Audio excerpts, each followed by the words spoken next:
আসসালামু আলাইকুম। আমি শেখ আল মোহাম্মদ দীপ্র। আমার জেলা যশোর। আমি একজন শিক্ষার্থী।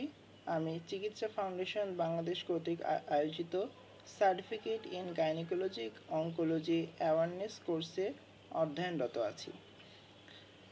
এই কোর্সে দুইজন মাননীয় শিক্ষক হলেন ডক্টর মিজানুর রহমান স্যার ও ডক্টর পবিত্র কুমার স্যার। স্যারদেরকে জানাই আন্তরিক ধন্যবাদ ও প্রাণঢালা শুভেচ্ছা আমাদেরকে এত সুন্দর একটি কোর্স উপহার দেওয়ার জন্য। আজ আমার আলোচ্য বিষয় অ্যান্টিঅক্সিডেন্ট সম্বন্ধে। ক্যান্সার চিকিৎসায় অ্যান্টিঅক্সিডেন্ট একটি অত্যন্ত গুরুত্বপূর্ণ ও প্রয়োজনীয় বিষয়। অ্যান্টিঅক্সিডেন্ট হলো সেই সকল উপাদান যা আমাদের শরীরে থাকা ক্ষতিকর ফ্রি রেডিকেলগুলো দূর করতে সহযোগিতা করে। অ্যান্টিঅক্সিডেন্ট প্রধানত দুই প্রকার: ন্যাচারাল এবং সিনথেটিক।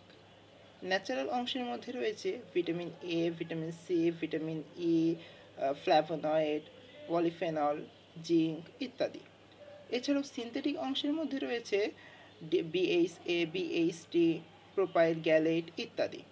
অ্যান্টিঅক্সিডেন্ট সমৃদ্ধ কিছু খাবারের মধ্যে রয়েছে পালং শাক, লাল শাক, শসা, ঢেঁড়স, কলা, কুমড়া, আমলকি, পেঁপে, দুধ, পেয়ারা, আদা, রসুন, হলুদ, কালো জিরা, গ্রিন টি ইত্যাদি। তো আমাদের উচিত আমাদের খাদ্য তালিকায় প্রতিদিন অ্যান্টিঅক্সিডেন্ট এবং অ্যান্টিঅক্সিডেন্ট সমৃদ্ধ খাবার যোগ করা এবং ক্যান্সার চিকিৎসায় ব্যবহার করা। পাশাপাশি ক্যান্সার আক্রান্ত রোগীদেরকে বিশেষভাবে অ্যান্টিঅক্সিডেন্ট সমৃদ্ধ খাবারগুলি সরবরাহের ব্যবস্থা করা। তো আজকে এই পর্যন্ত। ধন্যবাদ সবাইকে।